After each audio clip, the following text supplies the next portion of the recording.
বাসায় মুরগি আনার পরে মুরগির বুকের মাংস যখন কেউ খেতে চায় না, তখন রেস্টুরেন্টের এই দামি খাবারটা বাচ্চাদের জন্য আমি বানিয়ে রাখি। ওদের টিফিনে আমি ঝটপট করে এটা ফ্রিজ থেকে বের করে দিতে পারি, আর এটা বানিয়ে আপনারা মাস জুড়ে ফ্রোজেন করে রেখে দিতে পারবেন। আশা করছি ভালো লাগবে। একটা মুরগির বুকের মাংস আমি নিয়েছি এখানে, আর কিউব করে কেটে নিয়েছি।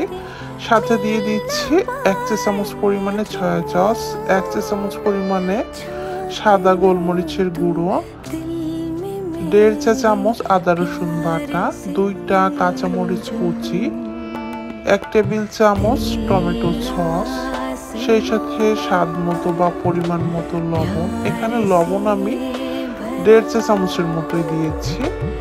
আর সেই সাথে দিয়ে দিচ্ছি এখানে 2 টেবিল চামচ কর্নফ্লাওয়ার। কর্নফ্লাওয়ারটা অবশ্যই দিতে হবে। সেই সাথে দিতে হবে 2 পিস পাউরুটি। আমি পাউরুটি একটু টুকরা করেই দিয়ে দিচ্ছি। এই অল্প কিছু উপকরণ হলে আজকের এই দামি নাস্তাটা আমরা বানিয়ে ফেলতে পারবো। এখন আমি একটা ব্লেন্ডারের জারে নিয়ে নিচ্ছি, নিয়ে এগুলো সব আমি ব্লেন্ডার করে নিব।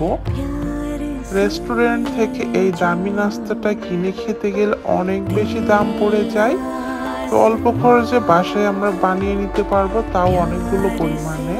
তো এটা এই যে ব্লেন্ডার করা হয়ে গেছে, আর এটা এই যে ঠিক এমন হবে। এটা ফ্রিজে রাখার দরকার নেই। ঠিক এ পর্যায়ে হাতে অল্প করে একটু তেল লাগিয়ে নিব, নিয়ে এখন আমি গোল শেপ দিয়ে নিব।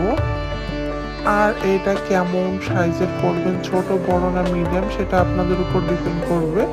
এরপর যে আমি মিডিয়াম সাইজের করে নিচ্ছি সবগুলা, নিয়ে এভাবে করে সব বানিয়ে নিচ্ছি।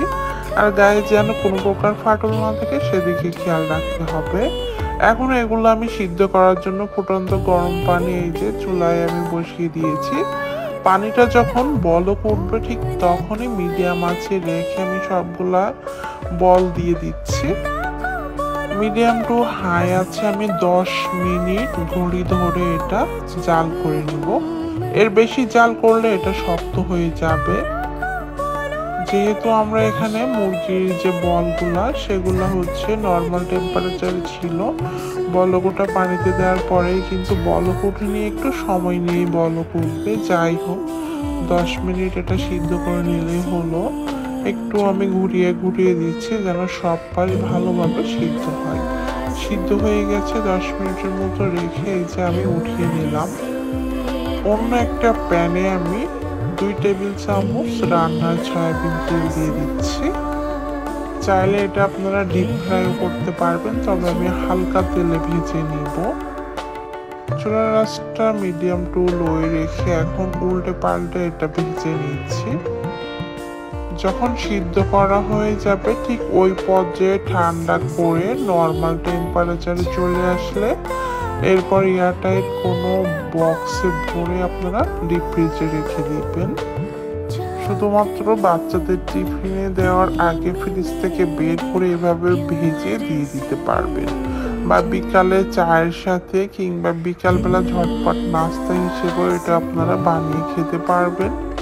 মোট কথা একদিন বানিয়ে রাখলে যখন তখন ডিপ ফ্রিজ থেকে বের করে খেতে পারবেন। তো এটা ভাজা হয়ে গেছে, ঠিক এ পর্যায়ে আমি নামিয়ে নিচ্ছি। আর দেখে বুঝতে পারছেন কালারটা কতটা সুন্দর এসেছে।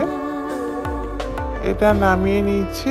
এখন আমি 4 থেকে 5টার মতো শাসলিক কাঠি নিয়েছি, এর মাঝে 4টা করে দিয়ে দিচ্ছি। টোটালি এখানে আমার 4টা কাঠি লেগেছিল আর 16 পিস হয়েছিল।